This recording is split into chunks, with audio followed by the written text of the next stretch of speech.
Bonjour et bienvenue au carrefour des idées avec à l'affiche pour vous aujourd'hui l'ouvrage qui a pour titre Mon bien le plus précieux. Son auteur Aïssatou Bailo Diallo nous fait l'immense plaisir parce qu'elle va nous tenir compagnie tout le long de ce numéro. Mesdames et messieurs, l'émission Parenthèse pour le compte d'aujourd'hui, c'est tout de suite.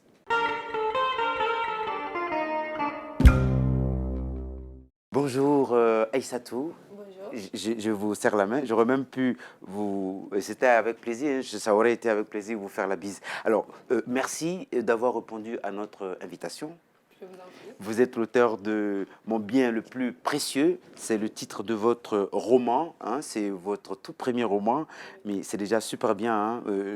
Pour les téléspectateurs, on est très content à chaque fois qu'on reçoit un auteur ou une auteure très jeune. Et il est très jeune, mais avec une plume qui nous a, on va dire comme ça, séduit. Mon bien le plus précieux, c'est autour de cet ouvrage dont vous êtes l'auteur que nous allons faire la causette. Alors, donc, soyez la bienvenue. Et puis, je signale pour les téléspectateurs que vous habitez du côté de Marseille. Oui. Voilà, et que vous êtes de passage. Et on en a profité pour vous mettre le grappin dessus afin qu'on puisse parler de votre ouvrage. Mon bien le plus précieux. Alors, très rapidement, on va commencer peut-être par le titre. Oui. Et c'est un roman, on va dire, un roman par le biais duquel vous nous plongez dans la vie des adolescents. Et puis en milieu scolaire, on va dire comme ça, et toute cette histoire est, on va dire, racontée autour d'un personnage principal, un protagoniste fort. Il s'agit de Alicia. Oui. Et puis toute sa bande de copains, d'amis, et avec toutes ces histoires qui sont brodées, je dois dire, extraordinairement bien. Et pour une première plume, pour une première expérience, on peut vous dire félicitations, moi j'ai envie de dire. Et puis j'en profite pour faire cette recommandation vraiment pour nos téléspectateurs. Mon bien le plus précieux, et l'ouvrage est publié chez l'éditeur français Le Lys Bleu. Voilà. Alors, dites-nous, le titre déjà, ça veut dire mon bien le plus précieux. Puis je disais, une belle couverture. Hein. On a une jeune demoiselle qui est couchée avec une espèce de fleur. Hein, juste au niveau, on va dire comme ça, au niveau du bas-ventre, hein, Oui. hein, pour faire les choses simples. Et puis, c'est curieux parce que sa jambe est dénudée. Oui. Voilà, et puis voilà, c'est vraiment la fleur qui est le bien le plus précieux. Enfin, au niveau de cette partie du corps, expliquez-nous ça un tout petit peu. En fait, le bien le plus précieux, déjà, il y a un passage dans le livre où la maman de l'héroïne, elle lui dit ton bien le plus précieux, tu dois le garder, c'est ta virginité. Oui. Et du coup, c'est de là que j'ai tiré le titre du roman. Et aussi la couverture qui montre un peu, parce que souvent on dit que la virginité c'est une fleur, on Oui. dit c'est ta fleur. Oui. Et du coup, il y a une fleur entre les jambes qui montre un peu, et la façon dont elle tient la fleur, ça montre que c'est quelque chose qu'elle doit protéger. Qui est très précieux, Qui est très effectivement, précieux. comme le titre, oui. Voilà. Et du coup, le fait que les jambes sont dénudées, ça montre un peu que, effectivement, elle va essayer de protéger la fleur, Oui. mais le reste du corps, ça c'est à débattre. Ça, c'est à débattre. Voilà. Allez, mon bien le plus précieux, et justement, parlant de ce bien le plus précieux, effectivement, dans un passage du roman, il est dit, on va venir sur l'histoire, on va vous interroger là-dessus. Nous, on a aimé, mais on veut davantage faire partager le plaisir qu'on a eu à lire l'ouvrage avec nos nombreux téléspectateurs. Mais ce que j'ai envie de dire, c'est que, alors, l'histoire, le personnage principal, l'héroïne, comme vous dites, la protagoniste, c'est Alicia. Oui. Alicia, donc issue d'une famille, on va dire, plutôt modeste. Et ça, il faut le préciser tout de suite, l'histoire se déroule dans le village est nommé à un nom, mais en gros, c'est dans un village au Fouta Djallon Oui. que l'histoire est située. Évidemment, en le lisant, on découvre, parce qu'effectivement, ça, vous le revendiquez d'ailleurs en tant qu'auteur, c'est-à-dire qu'il y a dans l'introduction, on est prévenu, hein, le lecteur est prévenu. Vous faites un clin d'œil. Toute cette histoire est expliquée dans la culture Peul pure, et ça se sent.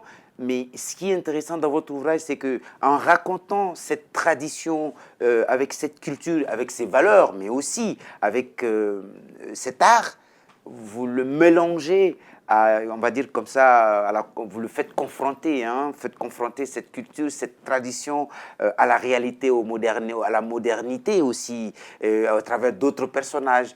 Et puis bon, et ça c'est pas, je veux dire, c'est à la fois étonnant et intéressant. Par moments, on se demande même qu'est-ce qu'elle défend, parce que dans l'introduction, vous dites clairement que on est dans une Afrique où on ne fait plus attention, en tout cas on n'accorde pas beaucoup d'intérêt à nos valeurs, à nos cultures.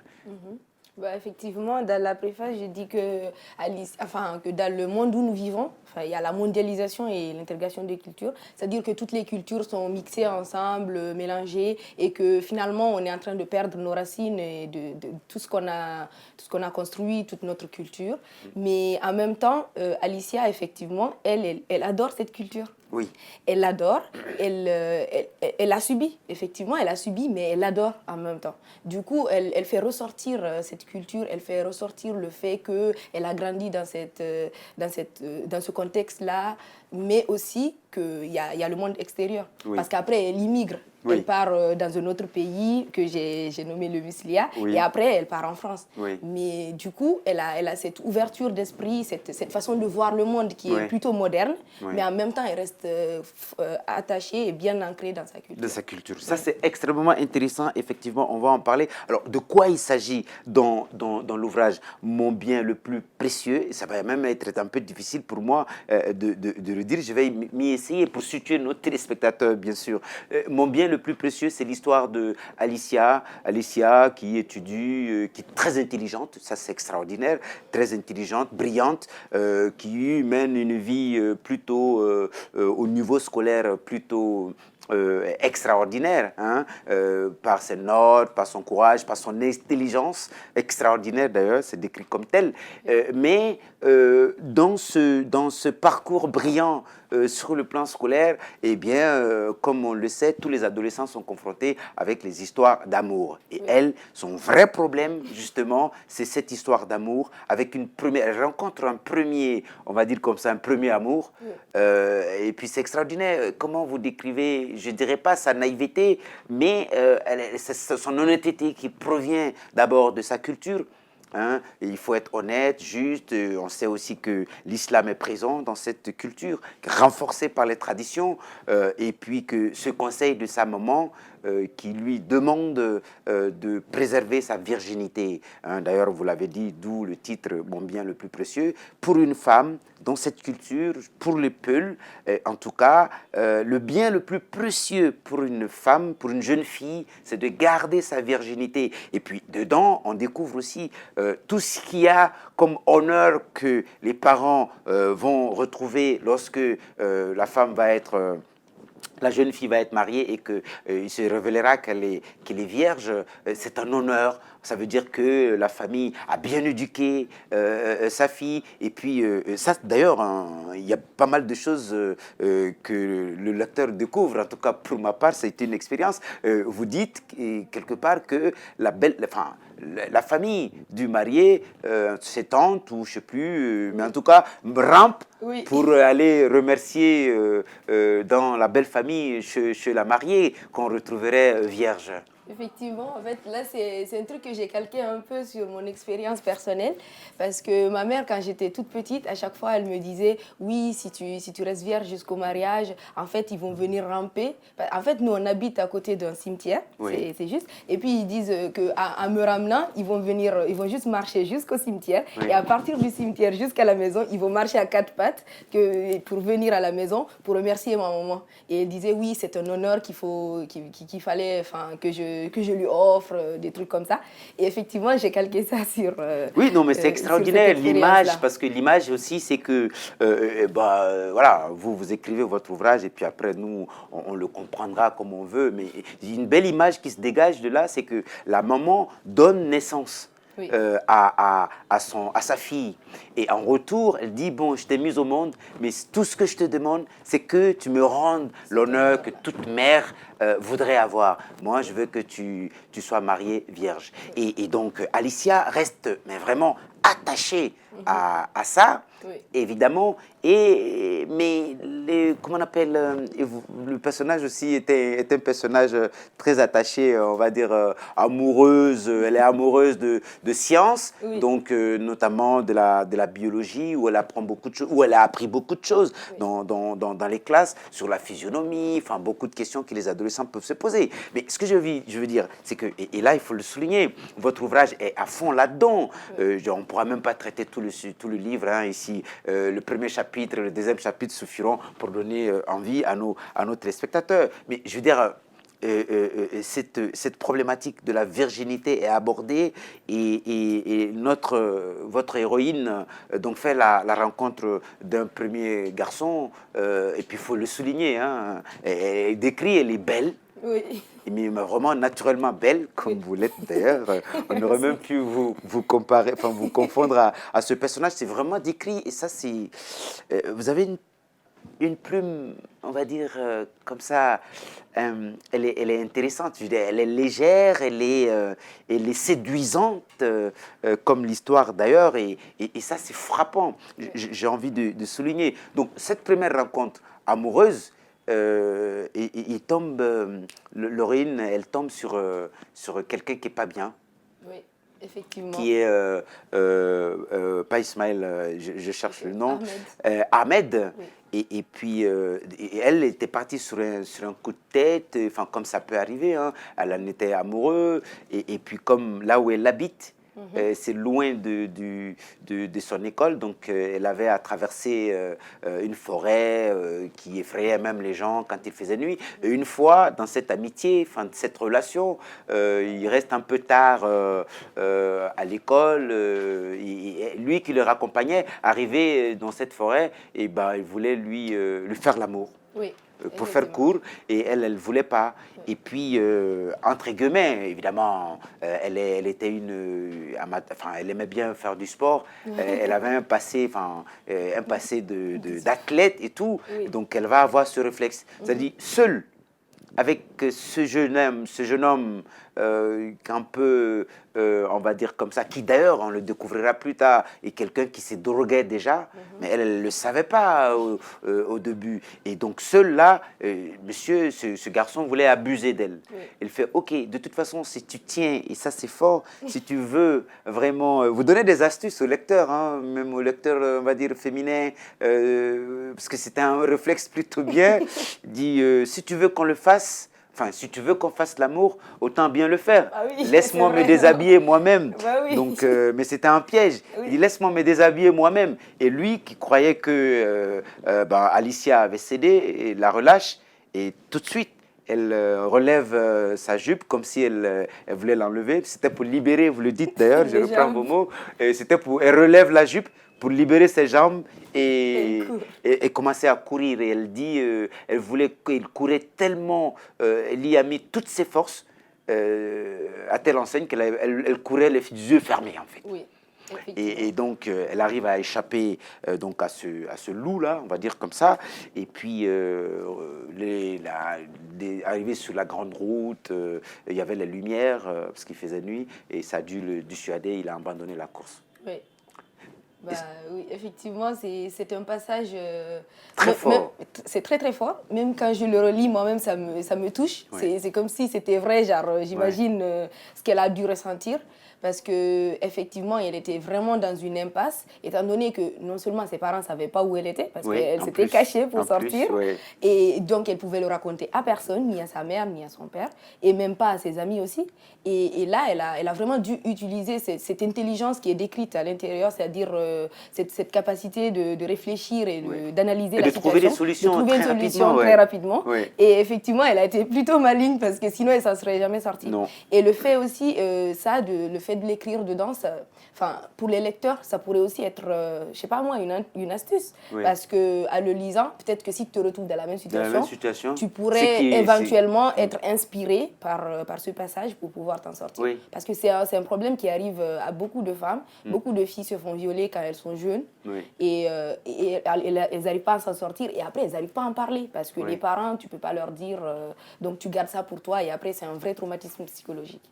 Mon bien le plus précieux, voilà, en tout cas, peut-être si on pourrait même déformer un tout petit peu, c'est l'histoire donc de Alicia, dans ce roman, de Aïssatou Baïlo Diallo, l'histoire de Alicia, effectivement, qui se bat contre ses amours pour protéger, pour préserver sa virginité. Et cette virginité, ben justement, lui a été présentée par sa chère maman comme son bien le plus précieux. Et comme tout objet ou toute chose précieuse, eh ben, elle se bat justement pour protéger ce bien précieux. Et c'est intéressant parce que dans votre roman aussi, quelque chose nous a frappé et on impatientait d'aborder ça aussi avec vous, c'est que c'est les parents, les relations entre les ados et leurs parents. Et pris dans ce contexte-là, je veux dire, dans un village au Fouta Djallon, enfin dans une localité du Fouta Djallon, avec cette culture qui est la culture Peul, avec la forte présence de la religion musulmane, l'impact de la religion musulmane aussi fait que la communication telle qu'on le perçoit dans le roman avec Alicia et ses parents, c'est pas facile. C'est-à-dire que la problématique, la question du sexe n'est pas forcément abordée, en tout cas pas avec aisance, avec les parents. Donc, effectivement, les jeunes ados, entre eux, se posent les questions. C'est eux-mêmes qui cherchent des réponses à on va dire, à toutes les interrogations qu'ils se posent, même sur le changement de la physionomie. Il y a un passage qui est fort là-dedans, c'est que quand Alicia va voir ses premières règles, par exemple, je veux dire, c'est sur un terrain de foot, elle était en train de jouer et c'est une amie qui s'aperçoit d'une couleur rouge sur sa petite culotte, en quelque sorte, et elle est même, comme toujours, le réflexe, elle invente une histoire de Vinto, donc une boisson rouge qui serait tombée sur sa culotte. Oui, effectivement. C'est vraiment un truc qui arrive à toutes les filles.